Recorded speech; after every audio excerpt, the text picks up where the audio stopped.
Hari ini kita tamu istimewa yaitu Bapak Rektor Universitas PGRI, Dr. Mudi SHMU, yang juga sekaligus sebagai Ketua PGRI Jawa Tengah. Oleh karena itu, ngopi surut kali ini kita bincang-bincang santai tentang pendidikan dan seluk-beluknya pada masa pandemi ini. Namun demikian, sebelum kita mulai, kita ngopi dulu. Mau dititip Pak Rektor.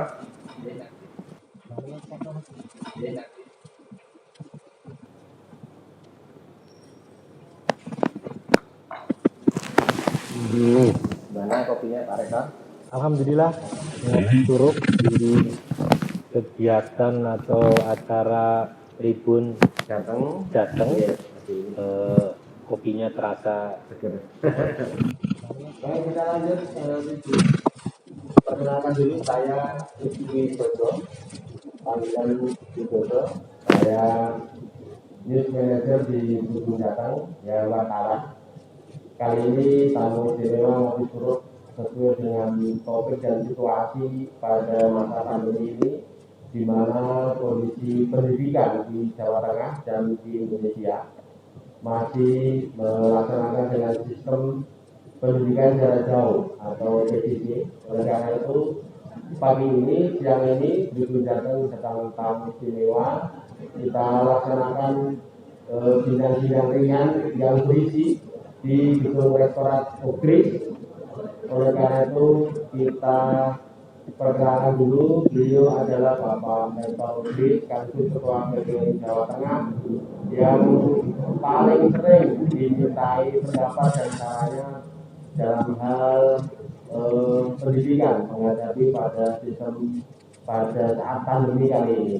Oleh karena itu, kita langsung. Selamat pagi Pak Rektor. Selamat pagi para pemirsa ya, Tribun Jateng. Ya.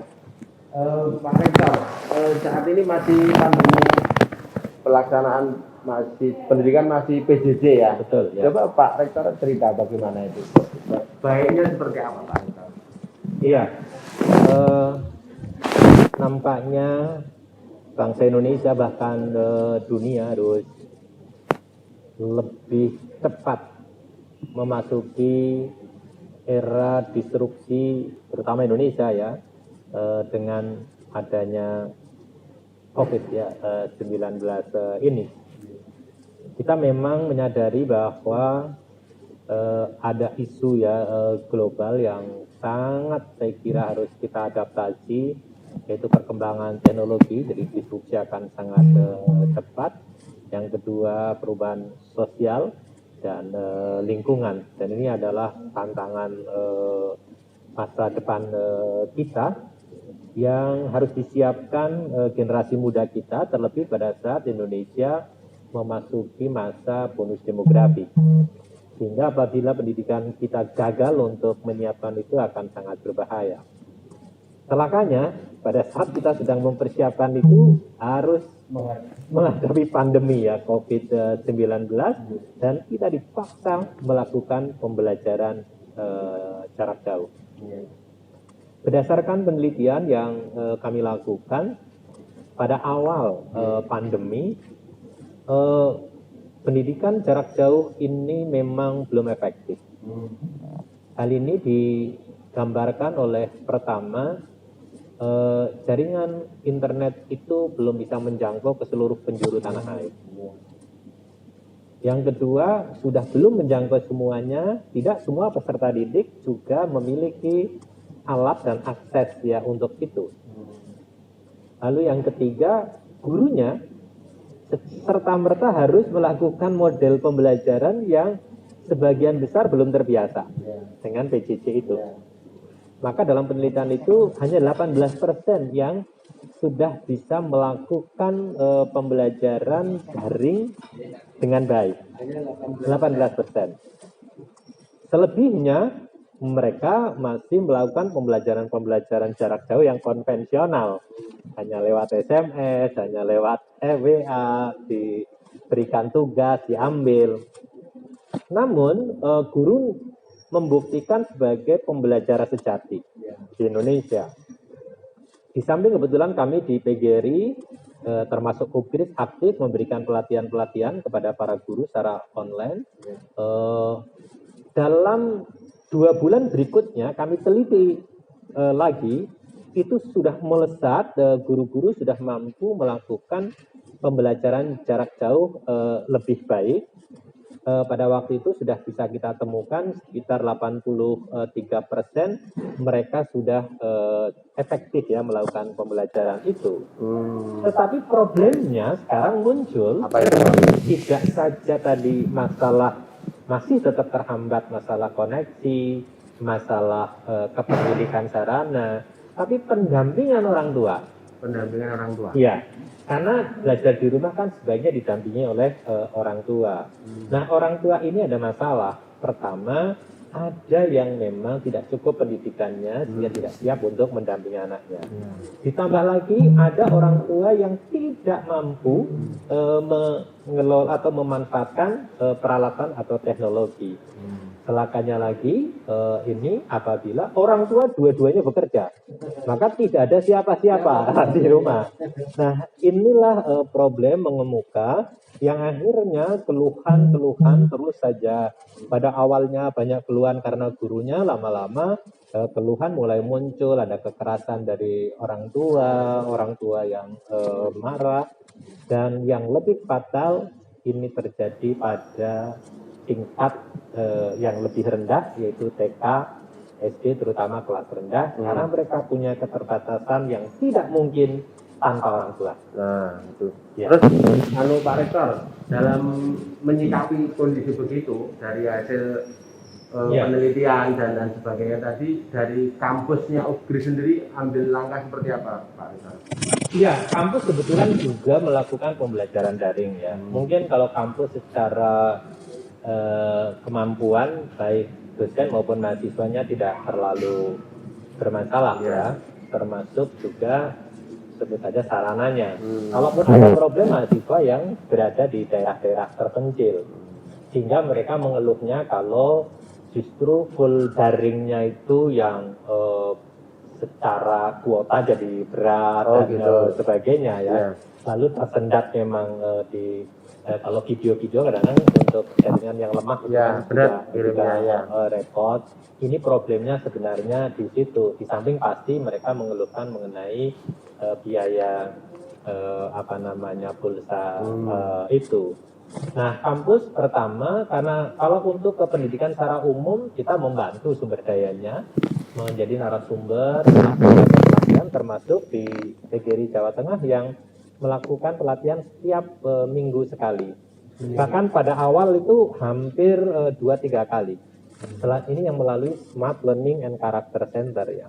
Selanjutnya di kabupaten kota juga punya Smart Learning and Character Center yang mereka juga melakukan hal yang sama. Narasumber diambil di samping dari dosen-dosen termasuk UPRIS, juga dari guru-guru terbaik yang dimiliki di Jawa Tengah ini. Guru-guru. Ya, lalu kalau dari sisi UPRIS, selebihnya adalah penelitian-penelitian yang terkait dengan ini dan pendampingan terhadap guru walaupun terbatas secara online. Hal yang lebih nyata langsung adalah kebetulan UPRIS itu menurunkan KKN di masa COVID ini yang diprogramkan waktu itu oleh pemerintah, dan UPRIS menjadi perguruan tinggi dengan peserta KKN tematik terbanyak di Indonesia. Ya, di Indonesia. Dan itu diapresiasi luar biasa. Salah satunya adalah di samping memang mereka menjadi duta COVID ya, artinya mereka itu mengedukasi masyarakat dan memberdayakan masyarakat. Pertama pasti terkait dengan 3M ya. Bahkan mereka diajarkan bagaimana memproduksi sendiri, baik maskernya maupun hand sanitizer-nya atau sabun ya, katakanlah. Tapi juga mereka mendampingi anak-anak untuk belajar jarak jauh itu. Berarti mahasiswa UBI betul-betul ke lokasi Iya, KKN. KKN tematik yang beda adalah mereka KKN milih di tempatnya sendiri. Oh, di tempat masing-masing. Di tempat masing-masing. Hmm. Termasuk mereka bisa mendampingi para guru-guru di daerah yang kita harus akui, bahkan sampai sekarang masih, tadi saya sebut kalau 83 masih ada 17% sampai sekarang yang masih ada keterbatasan di dalam melakukan pembelajaran jarak jauh. Benar Pak Rektor, padahal tadi mahasiswa UGRIS dari provinsi lain juga ya? Iya, iya, sampai NTT sampai Papua. Oh gitu, Ya. mereka KKN di sana? Di sana. Hmm. Ya, jadi mereka bisa memilih ya di Iya, iya. daerahnya. Dan sekarang kedua lagi terjun lagi di kabupaten kota, Iya. di seluruh penjuru tanah air. Ya. Ya, waktu pertama memang saya memperoleh penghargaan dari kementerian, UPIS dapat penghargaan. Dan waktu itu juga dilakukan acara dengan Pak Dirjen, dialog seperti ini yang disiarkan melalui TV dan radio. Bagaimana UPIS itu melakukan KKN, bahkan juga bagaimana mahasiswa UPIS menjadi sangat tergerak untuk mengikuti program KKN tematik COVID-19 ini, yang akhirnya sekalipun UPIS bukan perguruan tinggi dengan jumlah mahasiswa terbanyak di Indonesia, tapi pesertanya terbanyak di Indonesia. Pesertanya terbanyak. KKN tematik tadi Ya, ya? KKN 2020 ya Pak Di Rektor? 2020, ya. 2020. Dan sekarang 2021 kita turun. Oh, iya. Ya. Ini Pak Rektor, ini saat ini kan keluhan-keluhan orang tua, jadi anaknya belajar ini kan serapannya nggak maksimal, Ya, kemudian karakternya juga tidak bisa bergaul bersosial dengan teman sebaya. Ini kan berbeda dengan sebelum pandemi. Kalau selaku Ketua PGRI Jawa Tengah, Pak Mufti, lihat ini seperti apa ini? Iya, kebetulan karena kami penelitian jadi sangat real ya problemnya. Tadi saya sebut pada saat tantangan globalisasi, era disrupsi di mana kita membutuhkan generasi yang tidak hanya cerdas secara intelektual, tetapi justru mereka yang kita butuhkan sekarang ada soft skill-nya, kemampuan apa yang kita sebut dengan adaptasi, kolaborasi, komunikasi, kreatif, inovatif, itu kan tidak cukup hanya diajar, apalagi dengan daring. Justru mendidik ya, membiasakan karena di karakter. Yang sekarang Pak Menteri menjawabnya, kebutuhan ke depan harus dijawab dengan kan kalau Mas Menteri nyebutnya Indonesia maju harus generasi unggul. Iya. Generasi unggul kata beliau tidak cukup hanya cerdas, tapi dia juga berkarakter. Bagaimana menghasilkan anak yang cerdas dan berkarakter? Gurunya yang harus juga kapabel kan, dan sejahtera bahasanya. Nah, lalu diterjemahkan apa yang disebut dengan generasi unggul itu sekarang diterjemahkan dalam pelajaran Pancasila. Beriman, bertakwa, berwawasan global, lalu berjiwa gotong royong, jujur ya, lalu mandiri, kreatif dan inovatif. Nah, ini harus ada proses yang kita sebut karakter itu harus banyak pembiasaan. Nah, maka guru harus bisa lebih banyak langsung. Kalaupun tidak langsung bisa ya, tetapi tidak mudah. Inilah yang kita sebut menjadi tantangan yang luar biasa. Maka bagi PGRI itu akhirnya pertama kurikulum 2013 sudah mengarah ke sana, tetapi untuk dilaksanakan di masa pandemi itu sangat berat. Maka kalau disampaikan semua nggak mungkin, maka harus dipilih mana-mana yang penting. Nah, karena tidak semua guru mampu memilih sendiri materinya, caranya menyampaikan di masa pandemi termasuk yang karakter tadi, maka akhirnya PGRI menyusun yang kita sebut analisis esensial mengenai materi kurikulum 2013, mengenai materi apa yang dipilih, bagaimana cara menyampaikannya, bagaimana mengevaluasinya, sumbernya di mana. Ya, inilah yang akhirnya menjadi sangat penting bagi para guru bagaimana menghadapi kondisi seperti ini. Tapi memang problemnya sekali lagi kalau kami hanya bisa menjangkau gurunya, tapi pada saat harus ada problem di orang tuanya, orang tuanya yang keterbatasan kemampuan, keterbatasan sarana prasarana, yang lebih lagi emosionalnya. Nah, itu. Iya, ya inilah yang menurut saya pemerintah harus banyak turun, tidak cukup hanya sebut saja misalkan dianggap kalau gurunya sudah oke selesai. Karena masalah yang tidak bisa diatasi oleh guru adalah masalah sarpras bagi anak-anak, Ya. masalah orang tua. Satu lagi nih Pak Rektor, saat ini kan kita ilmuwan masih memprediksi pandemi ini berlangsung kira-kira sampai kapan gitu kan belum ada kepastiannya. Ya. Ada yang bilang sampai 2022 sudah bisa dimulai pembelajaran, Ya. ada yang menyebut 3 tahun baru bisa. Nah, mengantisipasi hal ini PGRI dan UGRIS bagaimana Pak? Iya, kalau PGRI dan kami sebagai katakanlah akademisi ya Iya. di UGRIS, pertama kalau ini masih berkepanjangan maka ancaman loss learning itu akan sangat berat bagi anak-anak kita. Jadi pengalaman belajar mereka menjadi sangat terbatas ya.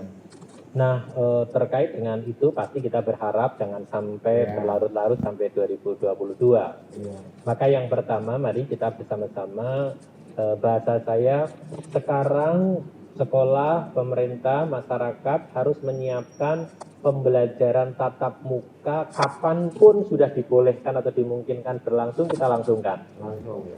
Nah, untuk itu persiapan harus terus-menerus dilakukan.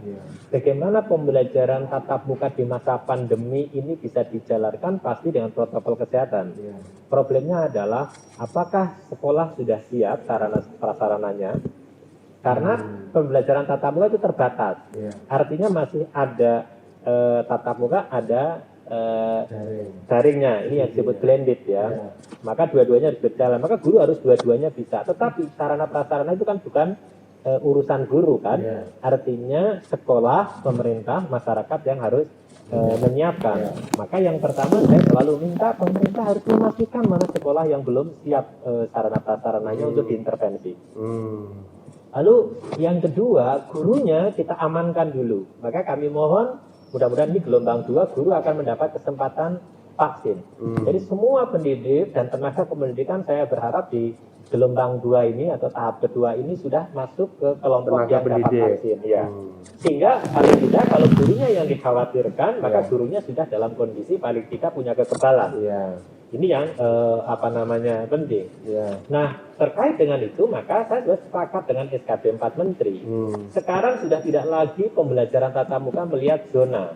Saya dari dulu tidak melihat zona itu bisa dipakai sebagai ukuran. Alasannya apa? Zona itu bisa berubah-ubah. Fluktuatif. Ya, dari hijau ke kuning, ke oranye, ke merah, merah turun lagi. Kalau menurut Pak Rektor seperti apa? Ya, maka saya dari dulu sudah sampaikan sejak Agustus saya ke Pak Menteri sudah sampaikan. Seharusnya untuk pendidikan punya zona sendiri. Zonanya kalau sekarang pakai mikro ya, oke pakai ukuran itu silahkan. Tetapi zonanya bukan kabupaten kota lagi, tetapi kelurahan, desa, per lokal. Nah, ini yang nanti bisa karena fluktuatif ya. Pada saat sebuah desa kondisi aman sekolah bisa jalan. Terus meningkat. Nah, siapa yang ada di sekolah yang hanya basisnya desa? Itu TK, SD, berarti itu dulu yang malah dimungkinkan. Lalu SMP, saya sudah meluas. Kalau SMP sudah kecamatan kan, maka mungkin bisa basis kecamatan. SMA basisnya kabupaten.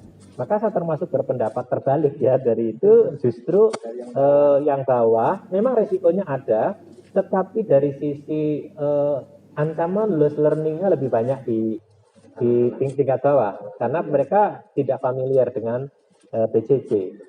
Dan yang kedua sebenarnya bisa diatasi dengan lokalisasi yang lebih kecil itu. Maka dari itu saya pikir SKB 4 Menteri ini sudah baik. Sekarang dengan eksekusi di kabupaten, kota, dan provinsi. Kapan kabupaten kota itu bisa memberikan kemungkinan untuk tatap muka terbatas ya dengan blending. Maka jangan sampai 2022. Iya, harus kita lebih percepat. Syukur betul vaksinnya bisa sampai 2021 selesai, sehingga paling tidak kita tidak perlu menunggu sampai berlama-lama. Ya. Saya kira itu. Baik, terima kasih Tribuners. Kita lanjutkan lagi pada pertanyaan yang lebih inti dan nanti ada saran ataupun harapan Pak Rektor selaku Rektor sekaligus Ketua BGRI untuk para guru di masa pandemi ini nanti seperti apa. Namun kita lanjut ngopi dulu Pak. Monggo Pak. Baik Tribuners, kita lanjut lagi perbincangan tribunjateng.com dengan Bapak Rektor Ugris, Dr. Muhdi SH Mhum yang masih muda, ceria, dan inilah bapaknya para guru di Jawa Tengah. Beliau adalah Ketua PGRI se-Jawa Tengah, sudah sangat senior. Kita lanjut perbincangan pada kali ini. Tribuners, masa pandemi ini menciptakan banyak hal dan ada beberapa hal yang hilang. Salah satunya adalah pertemuan-pertemuan sosial, rapat dan lain sebagainya sudah sangat minim. Dan ke depan ini beberapa peluang juga masih tetap ada di masa pandemi ini. Oleh karena itu, Pak Rektor, bagaimana persiapan Ugris menghadapi pandemi ini dan peluang-peluang masa depan seperti apa tentang tantangan global yang bahkan kemarin di kutub ada yang mencair itu di Himalaya juga dan lain sebagainya, perubahan iklim. Nah ini kalau Ugris seperti apa itu Pak Rektor? Iya, kalau pandemi kan baru ya. Ya. Kalau tantangan global sudah kita bisa Berlangsung prediksi cukup lama. Di depan tadi sudah saya singgung ada 3 isu yang saya kira penting, yaitu perkembangan atau perubahan teknologi yang begitu cepat, yang kedua perubahan sosial, yang ketiga lingkungan. Nah ini kan berefek kepada bagaimana dunia kerja di masa yang akan datang, di mana dunia industri itu berubah ya, termasuk nanti banyak lapangan kerja yang akan hilang, tapi muncul lapangan kerja baru yang juga begitu banyak. Dan tantangan untuk sukses karena perubahan yang luar biasa ini juga akan dihadapi oleh anak-anak muda ke depan. Inilah Ugris, maka pada awal 2010 kita mulai merancang ulang. Sudah 2010. Ya, 2010 visinya kita ubah lebih mengarah kepada menghadapi tantangan zaman yang kita sebut visi kita hanya kata-katanya pendek, unggul berjati diri. Unggul Berjati diri, ya. Apa itu? Ya, sebagai perguruan tinggi kita harus memiliki keunggulan pasti di dalam pendidikan, penelitian dan pengabdian. Lalu jati diri ini adalah karakter. Karakter Ugris itu adalah karakter nasionalis religius. Nasionalis Religius. Ya. Untuk memasuki itu maka Ugris menyiapkan pertama yaitu menyiapkan sumber dayanya. Pada 2010 sumber daya kita masih sangat terbatas, masih sekitar 100-an. Terus kita pacu sekarang sudah 340 dosen. Dosennya 40, ya 42. Lalu pada saat itu kita baru memiliki 5 doktor, sekarang sudah 83 lebih, malah ini baru terus lulus. Alumni mana aja dokter itu Pak? Mulai ya di samping alumni dari Indonesia, mulai dari ITB, dari UGM, Undip, juga dari Jepang, ya dari Cina, dari New Zealand, Thailand, banyak juga dan dari berbagai ini. Inilah SDM-SDM kita yang sekarang menguatkan. Yang kedua terkait dengan kurikulum yang harus kita ubah, di mana kurikulumnya sekarang tidak cukup hanya menghasilkan generasi yang cerdas tadi ya, tapi juga harus terampil dan memiliki karakter yang tangguh. Karakter. Ya, karakter. Maka di Ugris memulai apa yang namanya masa baru itu pendidikan karakter dulu, baru diberi pengenalan-pengenalan yang lain yang kita kenal dengan PSG ya. Nah selanjutnya mahasiswa tidak cukup hanya dibekali dengan materi kuliah, tapi mereka harus menjadi mahasiswa yang aktif. Maka di sini untuk syarat lulus tidak cukup hanya SKS-nya selesai, tetapi capaian poin kegiatan kemahasiswanya harus berapa? Ya, inilah yang akhirnya kita terus-menerus mengalami perkembangan yang luar biasa, Sebut saja misalkan di pengabdian UPDRIS itu menjadi perguruan tinggi yang ranking pengabdiannya se-Indonesia ya. Ini urutan ke-23 nasional. Indonesia. Se-Indonesia. Ya. Kita bisa mengalahkan perguruan tinggi negeri ya. Kemahasiswaan kita, hasil kemahasiswaan kita di urutan 26. Kemahasiswaan. Ya, penelitian kita di urutan 66. Penelitian. Ya, penelitian. Kalau secara keseluruhan kita di 100 besar nasional. Lalu prestasi-prestasi mahasiswa saya kira banyak sekali. Ya. Inilah yang kita sebut bagaimana UPDRIS menyikapi ya. Maka dulu berubah dari IKIP ke universitas. Dan tagline-nya atau motonya The Meaning University. Ya, ini sebenarnya menghadapi tantangan zaman, orang sukses itu ya hanya pencipta, pemberi, dan yang pemberi manfaat. Itulah arti dari The Meaning University. Civitas Akademika harus menjadi pencipta, harus menjadi pemberi, dan harus menjaga, melestarikan kebaikan. Nah, konteks inilah yang saya kira bagi UPDRIS saat ini kita capai. Di samping kita butuh sarana prasarana. Misalkan dulu kita hanya punya satu kampus di sini, sekarang kompleknya ada 4 ya. Di mana ada? Ya, di sini, lalu ada kita di Gajah, ya.